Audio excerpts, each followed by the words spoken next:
Olá, boa tarde. Eu sou a Sandra Nunes, eu sou arte educadora, analista de cultura aqui do SESC Maranhão e gostaria inicialmente de fazer a minha audiodescrição.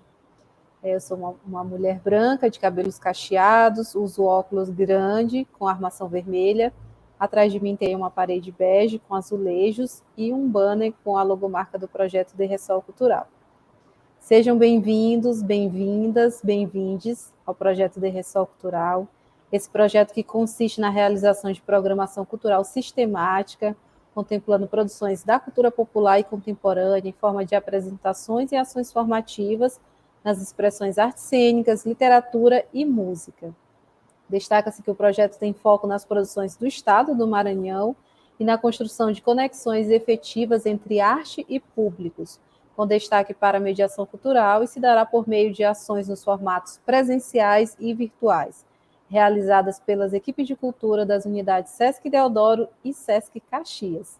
E hoje, para falar um pouco sobre as danças populares de Açailândia e Caxias, convidamos Chico Cruz. Seja bem-vindo, Chico. Muito obrigado, Sandra. Sou Chico Cruz, eu vou fazer a minha audiodescrição. Eu tenho uma pele branca, eu tenho barba, e como já tenho 41 anos, tenho um pouquinho de branco já na barba, aqui próximo da boca.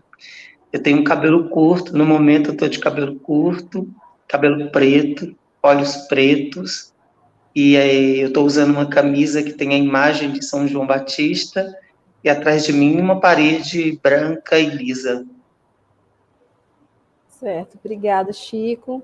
Chico é diretor de espetáculos de dança, teatro e quadrilha junina. Além de escrever a dramaturgia dos espetáculos, Chico também assina a direção artística, trabalha diretamente com o Grupo Afro Afixirê, Grupo de Cordão de Teatro, Quadrilha Junina Matutos do Rei e Quadrilha Junina Raio de Sol de Pernambuco. Também é pesquisador da cultura popular, escritor, poeta, ator e brincante. Nós temos aqui também como convidado Lutércio Lopes. Seja bem-vindo, Lutércio. Olá, Sandra. Boa tarde a todos. Eu sou Lutércio Lopes, sou design gráfico, né, e vou fazer a minha audiodescrição. Sou homem, 1,70 m, branco, estou aqui trajado numa camisa quadriculada, vermelha. Atrás de mim aqui tem uma TV passando um slide de algumas fotos dos grupos que eu participo, né? Eu sou brincante da cultura popular, sou coreógrafo também e produtor. Certo, o Lutércio já se apresentou um pouquinho aí, né? Brincante da cultura popular desde 2007, iniciou a carreira artística no movimento hip hop, em seguida na cultura popular, tendo integrado diferentes grupos, né? Exemplo da quadrilha caipira Rabo de Saia, quadrilha estilizada Beija-Flor dos Cocais, Grupo de Reisado Encanto da Terra, quadrilha estilizada Zé da Roça, Dança do Lili, quadrilha Sai de Baixo, Grupo Chachado Candeeiro Encantado, fundador do grupo de dança Cosmes e Balaios e do grupo de cacuriada Dona Roxinha, grupos, né, em que ele atua como coreógrafo, dançarino, e atualmente participa de diversos grupos culturais de Caxias, no intuito de fortalecer as tradições e movimentos culturais caxiense. E aqui nós temos como convidadas também a Josiane Silva, que é analista de cultura aqui da unidade SESC Deodoro. Seja bem-vinda, Josiane. Obrigada, Sandra. Boa tarde a todos. É isso, bora lá. Eu queria te pedir para fazer a tua audiodescrição. Pronto. Eu sou uma mulher negra, não retinta, de 1,59 m, tenho cabelos cacheados acima do ombro, tá amarrado na parte de cima e solto na parte de baixo, estou usando óculos, um brinco vermelho e um vestido estampado. No fundo tem uma cortina azul, pequenos outros azulejos amarelo e uma parede amarela. Certo, obrigado. E também temos como convidada aqui a Linier Moura, que é analista de cultura da unidade SESC Caxias. Seja bem-vinda, Linier. Olá, todo mundo. Boa tarde. É um prazer estar aqui com vocês. Vou fazer também a minha audiodescrição. Estou um pouco borradinha aí, Sou uma mulher negra, não retinta. Estou usando um coque de cabelo, né, penteado. Estou usando brinquinhos verdes. Estou usando uma blusa preta e o crachá do Sesc. Atrás de mim tem uma parede bege e também azulejos brancos e vermelhos. Ok, obrigada, Linier. Bom, então, queria agradecer a presença de todos vocês aqui para essa conversa, né, para a gente falar um pouco dessas danças populares, especificamente as de Caxias e a Ceilândia, né, por isso nós convidamos aqui o Chico e o Lutécio. E para iniciar esse debate, eu queria que vocês pensassem nos aspectos ligados à tradição, à memória de vocês, que lembranças que vocês têm dessas manifestações nessas cidades, pensando no aspecto também da ancestralidade, das memórias ligadas à família de vocês, aos avós, aos pais, à própria comunidade, como é que se dava essas manifestações na época em que vocês eram crianças, né? Ligada a aspectos como a religiosidade, o sagrado, do território, né? Nesse primeiro momento, antes de se perceber enquanto participantes dessas manifestações, queria que vocês pensassem como foi essa inserção nesse contexto, como é que vocês se perceberam, e principalmente quais foram as primeiras memórias, como é que vocês lembram de como eram essas brincadeiras, né? As lembranças que vocês têm quando assistiam, quando iam com a família. Inicialmente, eu queria que vocês resgatassem um pouco dessas lembranças, né? A partir dessas várias manifestações, sejam as quadrilhas ou da dança do Lili, né? De outras manifestações que talvez não existem mais, mas no primeiro momento seria dentro dessa abordagem. Acho que a gente pode começar com o Chico e depois Lutécio.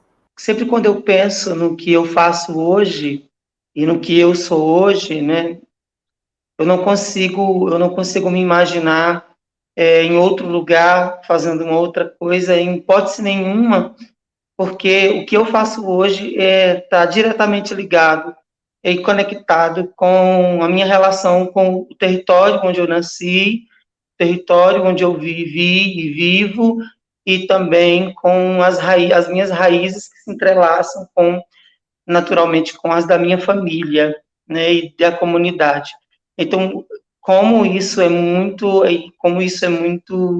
visceral em mim, não seria possível eu me descambar ou trilhar outros rumos que não fosse o da cultura, o da religiosidade popular, e de tudo aquilo que eu produzo hoje enquanto artista, enquanto diretor, produtor, pesquisador. Não teria como. E aí eu começo dizendo que eu nasci na cidade de Canidé, no Ceará, já tida como cidade da fé. Meu nome é Francisco, meu nome é Antônio, eu trago os dois santos comigo, né, no meu batismo, na minha existência, justamente por conta da conexão que a minha família tinha e tem com a religiosidade popular católica.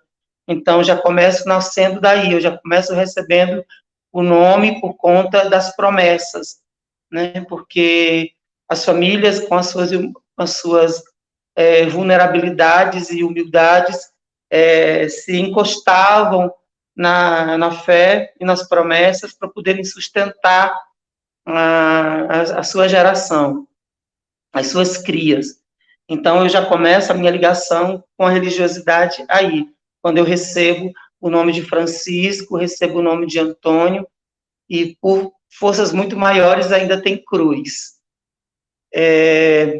Eu vim para a Ceilândia, Maranhão, quando eu tinha 1 ano de idade. Então, o meu nascimento, ele se dá no estado do Ceará, mas a minha formação cultural, ela é maranhense. Ela é maranhense e ela também é paraense, porque eu estou aqui no meio norte.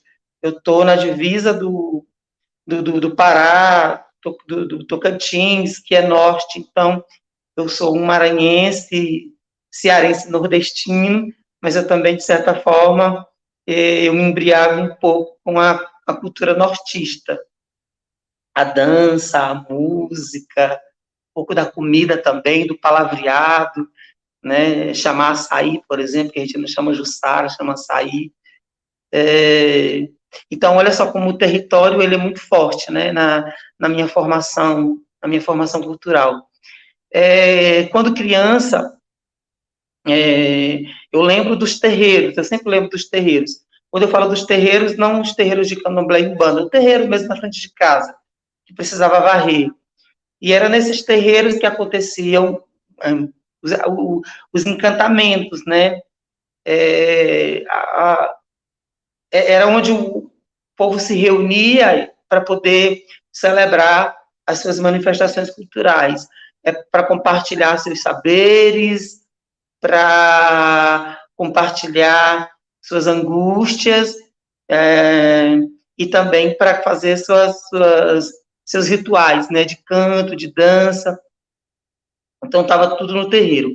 Eu, criança, eu lembro muito das fogueiras. Eu sou batizado de fogueira, né? Eu tenho esse batismo de fogueira. Eu tenho uma madrinha de fogueira. Eu pulava fogueira com os meninos para a gente fazer todo aquele ritual de passagem, de consagração, de conexão né, com a nossa ancestralidade. Então, eu tenho essa imagem muito forte das fogueiras na frente das nossas casas. E eu e os meus amigos íamos catar a madeira para poder montar nossas fogueiras, e cada um montava, né, com a ajuda do outro, em frente às suas casas. E já era São João, né, a gente, como era muito pequenininho, não ia muito às festas, né, porque criança e tal, mas tinha ali o símbolo daquela festividade na frente da nossa casa, e a musicalidade. Quando eu começo a frequentar a escola, aí a escola também tem um papel importante nessa minha formação cultural, porque lá, assim, a gente pôde brincar a quadrilha junina, né, quando a gente era criança, então a gente brincava a quadrilha na escola. Então, já preparava roupa, já ensaiava no pátio da escola, a professora era responsável para desenvolver a brincadeira com a gente, então ali a gente conseguia, a gente tinha a nossa fogueira lá na nossa casa, e aí a gente tinha a brincadeira na escola, que acabava indo para o nosso terreiro, para frente da escola. Dentro dessa brincadeira, a gente tem outros elementos que compõem outras manifestações culturais, por exemplo, o teatro. E aí também, acho que por isso, acredito que por isso, eu também tenha me enveredado pela formação do teatro, né, como ator e como diretor, né, de teatro. Porque dentro da brincadeira da quadrilha junina, a gente tem um casamento, que tradicionalmente era uma comédia, era sarcástico, era cômico, ele zomba de alguns falsos valores da sociedade, ele brinca com algumas características, né, de pessoas que se comportam de maneira hipócrita. Então, ele satirizava esses costumes, né, da sociedade, né? Então, as autoridades, né, que tinham aquela pose toda, que se colocavam acima de todo mundo, acabavam sendo desmascarados dentro da brincadeira junina, quando entrava ali a parte do teatro. Aí eu tenho a dança, tenho a música, e todos esses elementos da quadrilha junina compõem a minha formação profissional. O teatro, como já falei, e aí eu tenho a minha formação como ator, diretor. A musicalidade, hoje eu tenho um grupo de pé de serra, eu canto nesse grupo de pé de serra, e a parte da dança, que foi a parte que eu não desenvolvi muito bem, porque eu não danço, mas dirijo espetáculos de dança aqui na minha cidade, não só a quadrilha junina, mas também outros grupos de dança, e já dirigi outros espetáculos de dança. Então, tem a minha conexão com o universo da dança, também partindo da quadrilha junina. A minha pesquisa no mestrado é sobre quadrilha junina, eu pesquiso o movimento junino como formação política e cidadã. Então, é isso. Então, a minha inserção desde o ventre, né, é ali quando começa o meu germinar na barriga de uma mulher, mas de uma mulher totalmente entregue, né, à cultura popular e à religiosidade. Porque a minha mãe gosta e gostava, e gosta ainda, né, e frequentava os forrós de pé de serra. Ela tem um excelente ouvido para música regional. Ela dança forró, ela gosta de dançar forró, e eu lembro dela dançando forró nos bailes, nas casas de reboco. Tem muito essa imagem da minha mãe nas casas de reboco, dançando forró, principalmente shot, 2 para lá e 2 para cá, que ela gosta muito, e ela me levava, ela fazia questão de levar os filhos e as filhas para ouvir uma boa música e dançar também, né? Nas casas formada de taipa, barro, palha e uma radiola assim no canto da parede.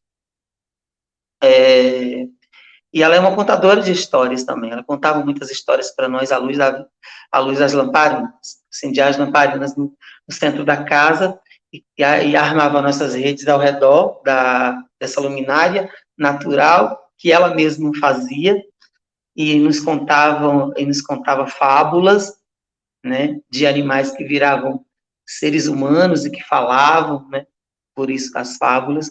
E aí também acho que isso ajudou a construir essa figura que eu sou hoje. Então não tinha como ser diferente, né? Eu não tinha como escapar desse universo.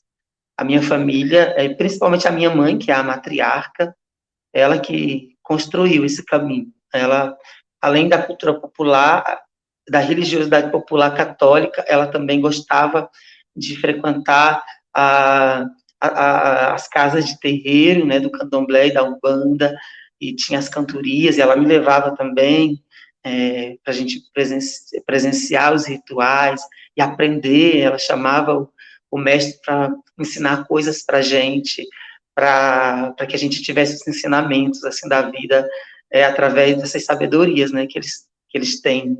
Então, essas sabedorias eles passavam para a gente, né, eles tinham os ensinamentos, né, desses anciãos e anciãs que dançavam e bailavam e cantavam nesses quartinhos, né, onde eles se reuniam para fazer seus rituais, e a gente ficava ali, as crianças ficavam ali sentadinhas, né, banhadinhas. A gente, sempre que tinha um momento como esse, nossas mães banhavam a gente, e aí vestia uma roupinha limpa. Era tudo muito bem pensado, muito bem construído. Não era assim solto, largado, vai de qualquer jeito. Não, toma um banho, calça o chinelo, veste essa roupinha aqui que tá limpa para ser bem apresentado lá para as outras pessoas verem, né, que a gente. Então, é muito forte para mim falar disso. Eu fico um pouco emocionado, porque porque era muito bonito. Era muito bonito. Sobretudo, era muito bonito.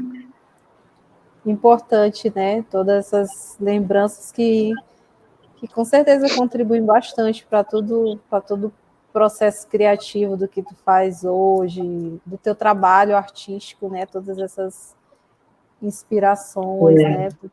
E a minha mãe, hoje, ela tem 84 anos, e completamente lúcida como ela tá, ela acompanha tudo, sabe?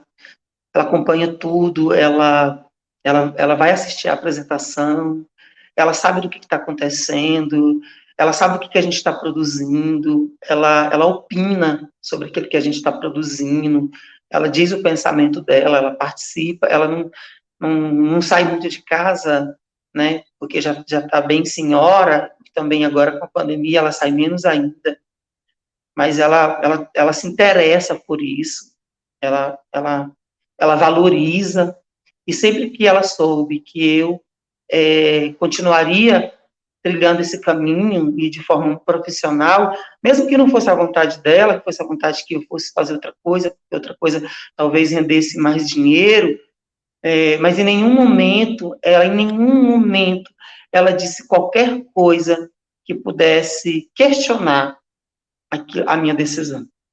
Ou ela dissesse qualquer coisa que colocaria em dúvida aquilo que eu escolhi fazer. Muito pelo contrário. Ela é muito orgulhosa, quando ela assiste às entrevistas, ela diz assim, meu filho fala muito bem, meu filho... É muito bonito falar isso. Como ela sente orgulho disso, né? Como ela se interessa. Sim, tem muito para se orgulhar, né? E que bom, gratidão à sua mãe por todo esse Desculpa, gente. trabalho, né? De Me nada desculpa. importante, né? Importante essas falas, esses depoimentos, para a gente entender um pouco mais do nosso Maranhão, das nossas danças, do quanto que é envolvido por esses aspectos que eu falei de memória, de ancestralidade, de tradição, tá? Bem carregado assim de uma série de elementos, né, que contribuem para tudo isso que a gente vê hoje relacionado à nossa cultura. E aí eu queria chamar a Lutés também para falar um pouco dessas memórias de Caxias aí, de tantas manifestações que ele tem acompanhado. No que diz respeito à ancestralidade, eu vim de uma família onde o lado materno e paterno são um pouco distintos, né? No que diz respeito ao envolvimento com a sociedade. Porque a minha família materna, ela já puxou para do lado popular, festivo, né? Aquelas coisas todas. Já a minha família do lado paterno, ela já tem o lado religioso, né? Muito forte, né? E acredito que eu nasci carregando esses dois fatores, que hoje é muito importante, né? Porque o meu avô, né, do lado materno, o meu avô, ele era músico, ele era sanfoneiro, né? Um dos maiores sanfoneiros da época, a década de 70, 80, e ele teve vários filhos, um deles chegou a ser músico ainda, atualmente ele não é mais, mas um de seus netos, que é meu primo, ele é músico, né? Não é sanfoneiro, mas ele toca baixo. E eu e ele somos os dois que carregam esse lado artístico, né? Ele é pro lado músico, né? E eu vim pro lado mais que cultura popular, mais da dança, né? Tem um tio meu que brinca muito, rapaz, tu trocou a sanfona pelos passos da dança, né? Ele brinca muito comigo. E quando se fala em cultura popular, né, e seu histórico, entra aí um fator muito importante na minha vida, né? Eu lembro quando eu era criança, bem pequenininho, né, que quando dava lá no bairro que eu moro, aqui no bairro Ponte, no período do Natal, né, vinha assim, quando dava meia-noite, 1 hora da manhã, da madrugada, a gente acordava, eu e minhas irmãs, a gente criancinha mesmo, a gente acordava com aquela barulheira toda, aquela gritaria, né, de madrugada, tudo escuro, aquela coisa, aquele movimento, muita gente na rua, e a gente acordava e ia para a janela, olhar pelo da janela, né, pelo cantinho, assim, a beiradinha da janela, porque a gente tinha medo, né, daquele movimento, porque tinha personagens estranhos, personagens com caretas estranhas, caretas feias, vestimentas de palha, gritavam assim de uma maneira diferente, com a voz grossa, a gente morria de medo, não só a gente, como a maioria das crianças do bairro e dos bairros circunvizinhos, né, que no caso eram os caretas, né, no período do reisado, de 24 de dezembro a 6 de janeiro, eles saíam, né, encaminhada na casa dos devotos, dos fiéis, para apresentar a dança e ao mesmo tempo levava a bandeira do santo, né? Porque o reisado ele é uma manifestação cultural que carrega esses dois fatores, né? Que é a cultura popular e a religiosidade, né? E naquela época eles faziam essas peregrinação de casa em casa nas comunidades vizinhas e muitas crianças tinham medo, né? E aquilo foi um fator muito importante porque eu nasci, quer dizer, depois que, vamos dizer assim, eu me dei por gente, né, comecei a ver o mundo de uma maneira diferente como gente, né, aquilo dali foi ficando na minha memória, ficou marcante, né, aquela coisa diferente, sabe? Aí quando eu fui crescendo um pouco mais, já na escola, que eu comecei a ter os primeiros contatos com as brincadeiras folclóricas, né, uma delas é que é a mais conhecida, que é as quadrilhas caipiras naquela época, na década de 90, a gente brincava muito nas escolas, que as escolas têm um fator muito importante no que diz respeito a isso, e eu brincava, né, era quadrilha, naquela época já tinha a dança do Lelê, tinha o Cacuriá, era um pouco raro a gente ver nas escolas, mas via, né, e quando eu já fui crescendo, já na minha pré-adolescência, aí eu já puxei um pouco mais pro lado religioso, né, comecei a acompanhar, a participar das catequese, das missas e do festejo de Santo Antônio, que é aqui no bairro Ponte, tem a igreja de Santo Antônio, que no seu período festivo, né, é um dos maiores festejos religiosos aqui da cidade de Caxias, que é o festejo de Santo Antônio aqui no bairro Ponte. Então aquilo tudo envolvia, né, envolvia tanto essa questão religiosa como a cultural, né, porque naquela época, toda vez que tinha o festejo, salvo engano, no último dia de festejo, vinham os bois para ser batizado, né, e era uma coisa muito bonita, porque quando os bois chegavam, né, e a igreja fica aqui em cima do morro, né, e tem uma escadaria enorme, é muito bonito. Aí é que os brincantes subiam o morro com o boi, e os curiosos, os fiéis acompanhavam, entrava na igreja, aí tinha todo aquele ritual de batismo, né? E aquilo era muito forte, eu sempre acompanhava, estava do lado religioso, mas eu acompanhava o lado cultural. Terminava o batismo, aí tinha as apresentações das quadrilhas, e eu cheguei a apresentar a quadrilha na época lá, quando eu era catequista também, né? Cheguei a ser catequista. Aí depois disso tudo eu passei a conhecer o hip hop, né? Porque o hip hop na época, ali no começo dos anos 2000, fazia muito, era o auge na época, né? Eu passei mais ou menos uns 8 anos dançando hip hop, né? Aí o movimento foi enfraquecendo,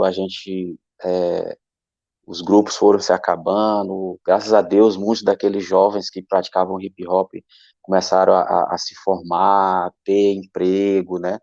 Ter sua vida profissional, né? Formada. E o movimento foi enfraquecendo, hoje ainda existe, né? Mas foi enfraquecendo. Aí eu acabei me separando um pouco por motivo de emprego também e até estudantil, né? Mas mesmo assim o espírito se sentiu fraco, né? O meu espírito se sentiu fraco e até o corpo, porque eles estavam querendo me dizer que eu precisava de alguma coisa, né? Para poder preencher esse lado.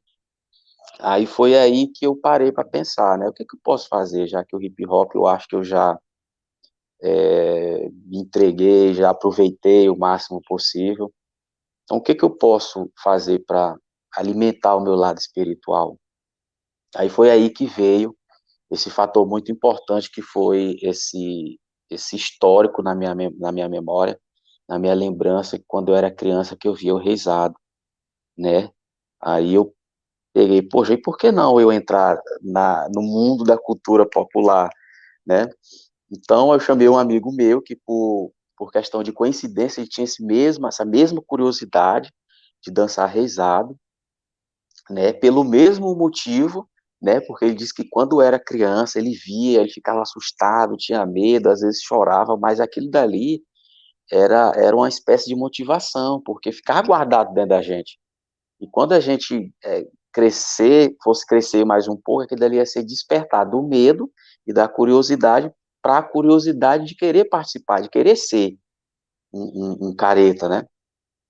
Aí juntou eu e ele, a gente pegou, vamos lá, conversar com o dono de lá. Chegou lá, a gente chegou e conheceu o seu Sebastião Chinês, um dos maiores produtores de reisado aqui da região, que porventura foi muito simpático com a gente, foi encantador.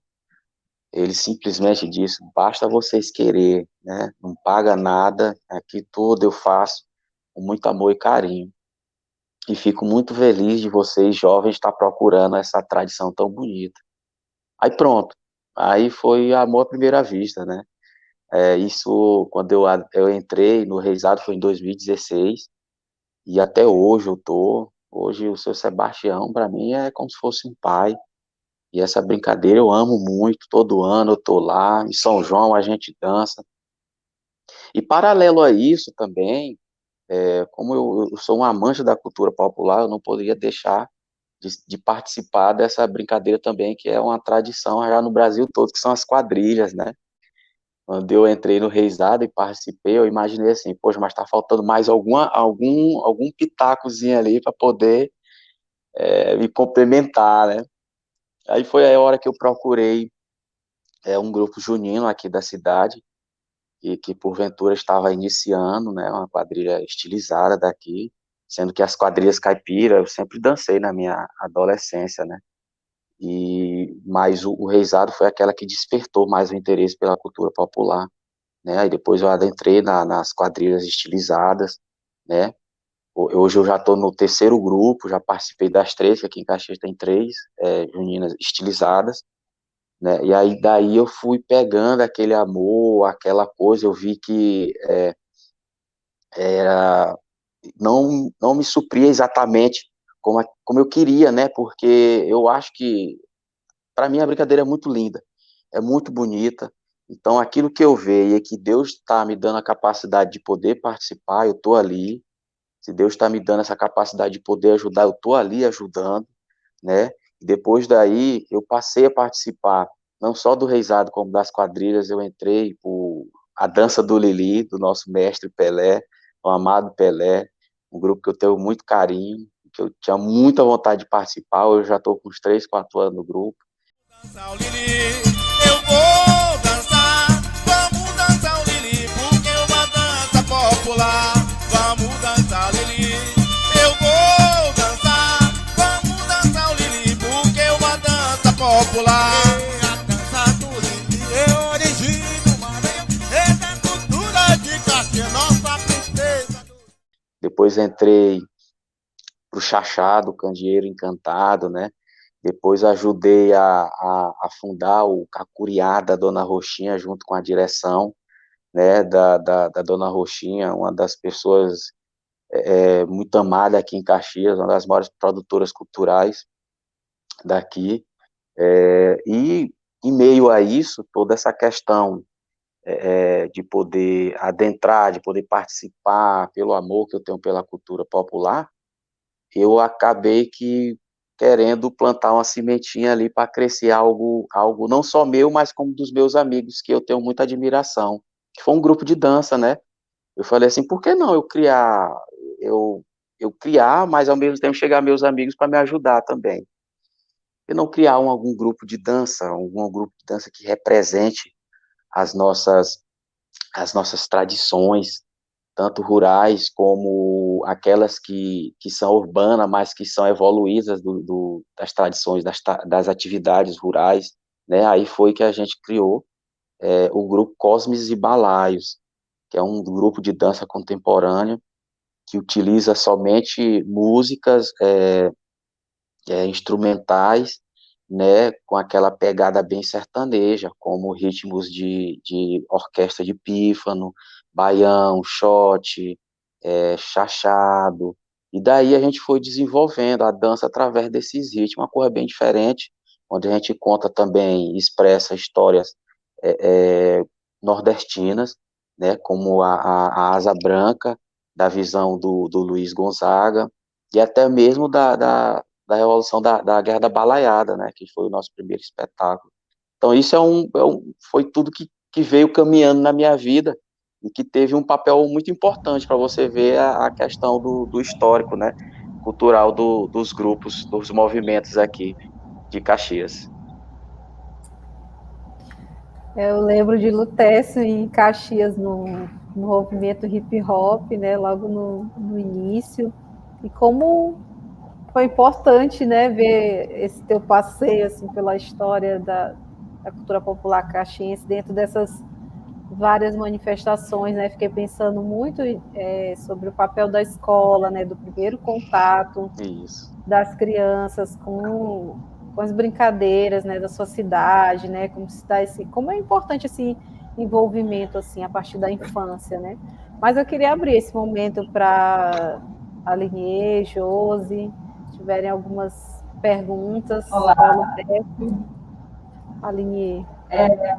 Primeiro eu queria parabenizar, né, essas duas pessoas fazedoras da cultura popular. Dizer que é muito bonito ver vocês falando, né, sorrindo, os olhos brilhando, se emocionando, porque a gente que trabalha também com a cultura popular sabe desse encantamento, né, que toca na gente em lugares muito sensíveis, né. Então queria já deixar esse parabéns de que é preciso ter Chicos e Lutécios nas nossas cidades aqui maranhenses, né, pelo interior também, né, e que estão produzindo muito. Eu queria falar um pouco sobre Lutécio, né? O Lutécio é que ele trabalha com uma tríade sagrada de Caxias, que é Seu Sebastião Chinês, Dona Roxinha e Seu Pelé, né? Para quem conhece a nossa cultura caxiense, sabe o quanto eles são importantes para a gente, né? E aí, uma vez conversando com o filho do Seu Sebastião Chinês, ele me falou que a pessoa que ele confia plenamente para dar seguimento ao reisado é Lutécio. Uma outra vez, conversando com o Seu Pelé, ele falou o seguinte: olha, minha filha, esse aí vai ser o próximo mestre, viu? Porque eu, quando era novo, eu tinha esse pique também igual dele. Eu já estou velho, não consigo mais fazer as coisas como antes. Mas aí eu queria deixar uma reflexão e uma pergunta, né? Eu queria deixar uma pergunta para Lutécio. Como é também trabalhar com esse encontro, né, que ele faz, o encontro intergeracional dessas pessoas, desses mestres mais velhos aqui, né, com também o público jovem, né? O Lutécio, ele é muito antenado com essa questão de mídia, por exemplo, ele que organiza todo esse material, e a gente vê que essas pessoas têm plena confiança nele, né?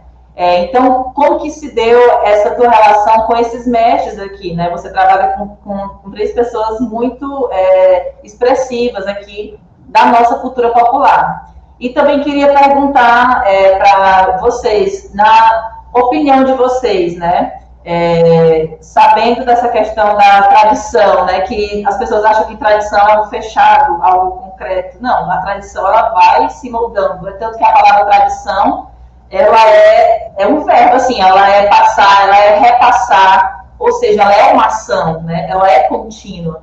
Então, vocês acham que essa responsabilidade, assim, da gente dar continuidade à cultura popular é de quem? É do brincante? É da família que faz essa cultura popular? São das instituições? Da comunidade? Da educação? É só uma reflexão também, né, sobre de quem, aonde é que está, né, e quais são essas responsabilidades, né, quais são essas responsabilidades para poder dar continuidade à cultura popular.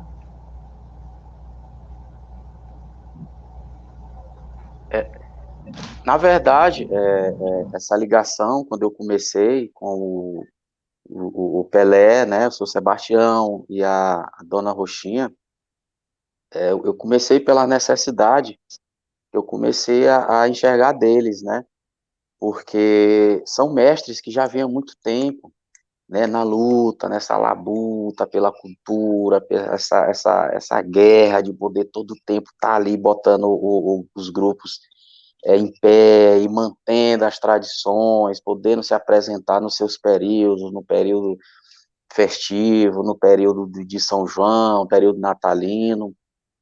E quando eu comecei a participar, né, desses grupos, o que eu enxerguei?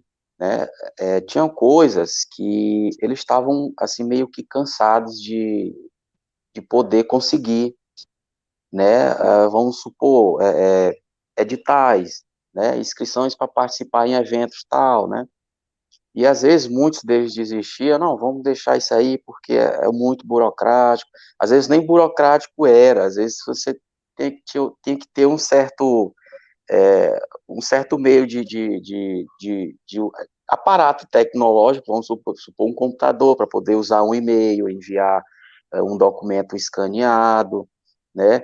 Alguma coisa tecnológica mais moderna, e às vezes eles deixavam isso de lado. Aí, por que não eu entrar com isso aí para poder ajudar? Né? Até porque hoje o mundo está se modernizando de uma maneira muito rápida, a tecnologia. E eu já vejo que eles já estavam cansados disso, porque a labuta deles já veio de muito tempo, né? Então, eu vejo que eles estavam precisando de algumas pessoas, de alguns jovens, para poder lidar com isso.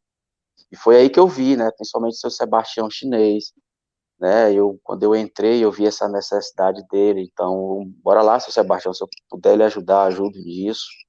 E hoje eu sou um secretário lá no grupo, que ele tem muito, graças a Deus, ele tem muita confiança. Paralelo a isso, eu faço essa intermediação dele, do grupo, com os jovens, com a comunidade, através de conversas, através de lives, de foto, até as redes sociais. O seu Pelé também é do mesmo jeito, né? Às vezes ele tinha essa certa necessidade de poder levar o grupo para aquele evento, porque tinha que ter uma inscrição, tinha que ter aquele lado burocrático de documento, né? E às vezes muitos deles tinha que ficar só para fazer isso tudo, coordenar o grupo, fazer inscrição, isso, aquilo. Então eu vi essa necessidade e me ofereci, né? Hoje com o Pelé a gente tem uma comissão, tanto com a comissão antiga como de jovens também, que ajuda especialmente nesse lado aí. Hoje ele nesse lado burocrático ele não faz mais nada, a gente faz tudo, a gente preenche as fichas, manda e-mail, manda isso, a única coisa que ele tem que fazer é só assinar ou então entregar os documentos lá na instituição onde tem que fazer a inscrição. Então, facilita muito, né? E ao mesmo tempo a gente está ali no corpo do balé dos grupos ajudando, né? Porque a juventude ela tem esse fogo, né? Essa energia imensa, não só a juventude como qualquer classe, quando ela tem amor por aquilo, né? A Dona Roxinha também foi do mesmo jeito. Eu entrei como brincante, me deram a oportunidade de entrar na diretoria, de ser um dos diretores, e eu me ofereci também, me ofereci e agradeci muito o convite. Hoje ajudo muito nessa parte artística, né, como coreográfica e burocrática também. Ela me agradece muito, porque realmente é um pouco mais complicado quando puxa para esse lado burocrático no que tange a inscrições eletrônicas, né. Então, é isso aí, acho que o meu lado de confiança e de poder conectar com todos eles foi me oferecer para participar, não só como dançarino, mas também para ajudar, né, na direção dos grupos. Então, assim, aqui eu acho que eu estou mais num papel mais de aprendizado, né? Ouvindo o Chico Cruz falar, ouvindo o Lutécio falar, e o amor, né? Porque eles falam sobre o seu fazer, a gente fica assim até arrepiado, né? E nessa perspectiva da memória, eles me levaram aí para um lugar de um resgate, né? Que quando adolescente eu também participei de quadrilha, participei de várias manifestações. O Lutécio falou aí de várias manifestações aí que eu já tenho vontade, meu sonho aí é conhecer essas manifestações, né? E no período aí de janeiro, de final de dezembro para início de janeiro, para conhecer esses caretas, conhecer esses trabalhos aí que assim, a gente aqui em São Luís, esse mundo virtual, de uma certa forma, eu senti assim que a gente aproximou mais, né? A gente está muito distante, por exemplo, tanto o Lutécio quanto o Chico, um de Açailândia e o outro aqui de Caxias, falam sobre a quadrilha estilizada, né? E eu aqui em São Luís, eu não conheço, nunca vi assim, presencialmente uma quadrilha estilizada. Né? E as pessoas sempre falam, porque é muito bonita, eles fazem isso, fazem aquilo e tal. Eu digo, gente, quando é que eu vou assistir e tal? Então, essa troca, essa interação, eu acho que é extremamente importante, né? A gente também conhecer. E, na perspectiva que eu falei de fazer um resgate para a quadrilha, eu morava na zona rural, né? Eu morava no Maracanã, e era minha alegria quando eram os dias de ensaio. E aí teve uma quadrilha que eu também fui a noiva. E aí, a parte da quadrilha que eu achava assim, mais alegre, que as pessoas fechavam, era a hora do casamento. Gente, eu gostava demais do casamento. E eu vi que o Chico, né, fala sobre esse casamento e que ainda tem a mesma ideia, né, da comédia, da sátira. Eu queria que vocês falassem um pouco aí sobre o casamento. E hoje em dia, quando eu vou assistir no período junino sobre as quadrilhas, isso é uma coisa que se perdeu, né? Dança todo mundo e tal, faz aquelas coreografia muito bem elaborada e tal, mas que isso se perdeu, e era uma coisa assim que eu gostava tanto, gente, dessas sátiras, de fazer, falar sobre uma crítica da sociedade, as pessoas sorriam, e aí eu queria para vocês falarem sobre nessa perspectiva do casamento, dessa comédia, e se isso ainda se mantém, e como é que se dá esse processo, por exemplo, está estilizado, então tudo é pensado, ou não, vai na improvisação, ou não, as pessoas seguem o roteiro e quando é aqui agora, elas criam. Eu queria que vocês falassem um pouco sobre isso para mim. Certo. Ô, Josiane, não é que se perdeu, não se perdeu. Ele discute as questões da atualidade. Na nossa época de menino, de menina, antigamente, o casamento discutia aquelas questões lá da nossa época. E hoje traz pautas da atualidade, né? Então, ele vai se adaptando de acordo com a realidade do povo. Então, hoje se discute, as pautas que se discute hoje, se você for ver os espetáculos juninos, eles trazem, ou então eles vão trazer contextos históricos, né? Se vai falar, por exemplo, da balaiada, se vai falar sobre Guerra de Canudos, então ou ele vai trazer um contexto histórico, ou ele vai discutir pautas atuais, feminicídio, racismo estrutural, sabe, todas essas pautas que a gente vem discutindo bastante. Os casamentos juninos hoje estão casamento homoafetivo, né? Então, ele acompanha as discussões da atualidade. A brincadeira, ela pertence ao brincante, né? O brincante é dono da brincadeira. E essa brincadeira vai acompanhando as mudanças desse brincante. Quando eu era criança, a quadrilha junina, ela tinha uma configuração. Quando eu era adolescente, já era outra. Quando no início da minha juventude, era outra diferente. E agora, na minha fase mais adulta, é completamente diferente, porque ela vai acompanhando as mudanças, né, do mundo, mas ela continua sendo o essencial, que é uma brincadeira de terreiro. Continua indo para os arraiais, para dançar, para brincar, enfim, para alegar o povo nas noites de São João. Antigamente, se falava da quadrilha junina a caipira, e depois ela virou estilizada, e depois ela virou reinventada. Hoje em dia, a quadrilha junina, ela nem cabe mais dentro dessas palavras. Hoje, o grupo junino, ele é o que ele é. A gente chama de junina. Não tem mais não encontramos ainda uma outra palavra para dizer o que é o grupo junino hoje. Mas o mais importante, é que é um lugar de reunir pessoas, de celebrar a vida, a fertilidade, a colheita, as nossas manifestações culturais, que é o forró, que é a dança, ou ela continua mantendo e preservando a sua essência, né? Que é esse poder de encontro. E é isso a grande força do grupo junino, né? Ela tem o poder de se reunir, de reunir pessoas, e depois ela tem o poder de depois reunir outras pessoas ao encontro dessas pessoas que se reúnem durante um tempo. Então, esse encontro que se dá nesse lugar, que é o céu aberto, né? Então, é o lugar da celebração à vida. Isso se mantém, e aí isso vai se manter, então, por toda a eternidade. Só mais uma pergunta. E no caso do casamento, tem algum dramaturgo que cria esse texto ou não? Ele tem só um roteiro e cada personagem ali que constrói. Como é que se dá esse processo assim? Cada Cada grupo é um grupo, cada grupo tem seu jeito de trabalhar, tem grupo que tem um dramaturgo. Matutos do Rei, especificamente aí. A Matutos do Rei tem um dramaturgo, que sou eu. Mas isso não é uma realidade de todos os grupos juninos, não. Na Matutos do Rei a gente tem um dramaturgo, tem um coreógrafo, tem um cenógrafo, tem um figurinista. Top das galáxias.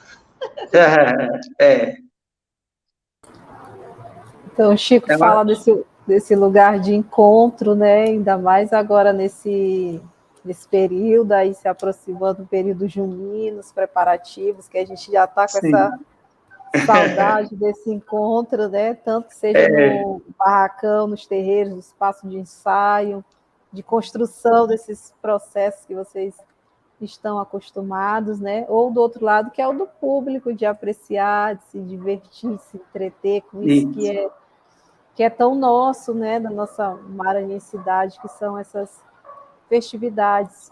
Eu queria deixar esse espaço, caso vocês queiram complementar, tem alguma coisa que a gente tenha deixado de falar, que vocês acham importante falar agora, Chico, Lutécio, um espaço para as considerações finais. Certo, Sandra, deixa então eu continuar. Os grupos juninos no Brasil, e eu falo isso porque já fui jurado de Festival Nacional de Quadrilha e pude ver quadrilhas do Acre, quadrilhas de Minas, quadrilhas de Goiás, quadrilhas do Rio de Janeiro, do Pará, do Maranhão. Os grupos mantêm uma diversidade de expressão muito grande, a começar pela forma de dançar, o São João, depois a sua maneira de vestir também é peculiar. Então, cada grupo tem uma forma de desenvolver a brincadeira, é uma diversidade muito grande, é possível, inclusive, a gente ver um grupo em determinado lugar e ver em outro e dizer assim, não é possível que estejam fazendo a mesma coisa, de tão diferente que é. Né? Até os próprios brincantes, quando vê outros grupos dançando de forma tão diferente, eles dizem, meu Deus, não é possível que seja uma quadrilha junina. E é possível porque o nosso país, ele é gigante, é imenso, nem deveríamos falar a mesma língua, né, de tão imenso que é. Mas como essas coisas passam por um processo de colonização muito forte, acabou que tentaram padronizar de todo jeito. Mas a brincadeira não consegue padronizar, isso não é possível. Agora, o que preocupa não é isso, na verdade, isso é o mais lindo. O que preocupa é como os grupos estão conseguindo se reunir para manter a sua brincadeira, né? Porque a gente necessita dos recursos, né? Como que a política está se estabelecendo hoje, né? Para ajudar na manutenção dessas atividades? Como que as prefeituras, como que os governos do estado, como que o governo federal, ele se preocupa a ponto de construir um projeto político de manutenção da brincadeira. Então, isso é preocupante, porque a gente não percebe que há uma discussão, né, um diálogo, uma preocupação por parte dessas instituições para poder contribuir com o fomento, né, e é claro, existem instituições que se preocupam, sim, e o SESC é uma dessas, quando lança seus editais todo ano ali, pensando em festivais, pensando em encontros, com pouco recurso, com muito recurso, mas está sempre resistente, sempre insistente, isso é maravilhoso. Parabéns ao SESC pelas iniciativas, que são muitas, não é só uma, não me refiro só a balaio, mas a outros e outros festivais, inclusive essa roda de conversa que vocês estão proporcionando para poder falar dessas brincadeiras. Isso também é uma forma de manter a nossa tradição, a nossa cultura. Eu me sinto muito grato. Muito obrigado ao SESC. E, bom, pena que a gente não tem uma diversidade muito grande do poder público e do poder privado insistindo, né, com essas questões para fortalecer ou manter a nossa brincadeira. Mas é sempre a história da resistência, né? Existiremos.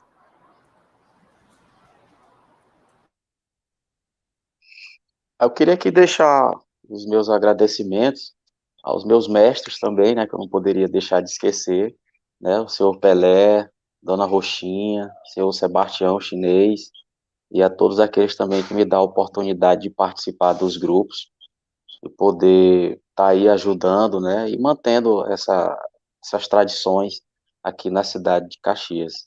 Queria agradecer muito de coração ao SESC que é um amigo muito grande da cultura, não só caxiense, como maranhense, né, como o Chico falou, sempre está ali junto, sempre está ali fomentando, apoiando, viu? A nossa amiga Aline também, a grande amiga aqui da nossa cultura caxiense, SESC Caxias, SESC Maranhão, agradecer muito, viu? E que continue sempre assim, fomentando a nossa cultura, que a nossa cultura é muito linda, muito forte, muito resistente, cheia de encantos e tradições.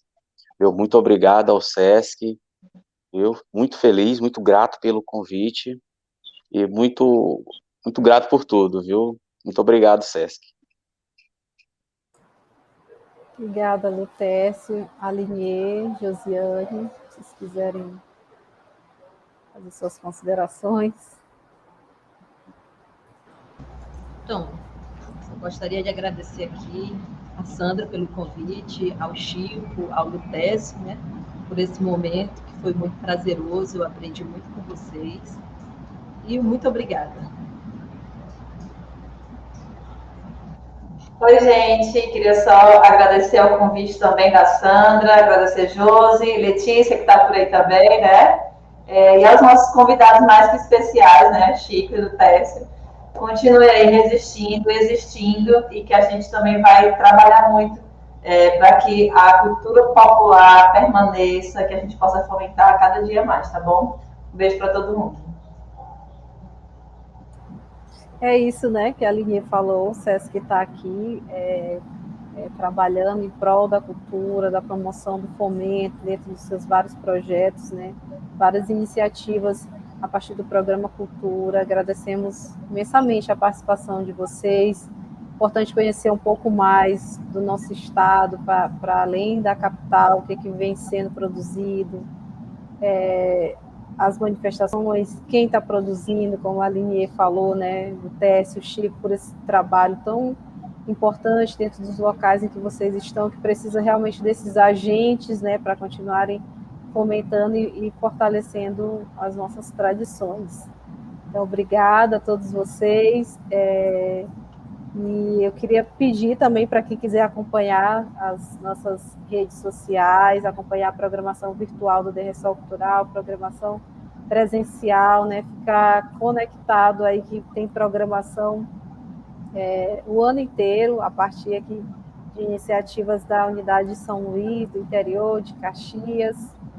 E é isso, né? Deixo aqui a minha gratidão, Lutécio, Josiane, Aline, Chico, Letícia.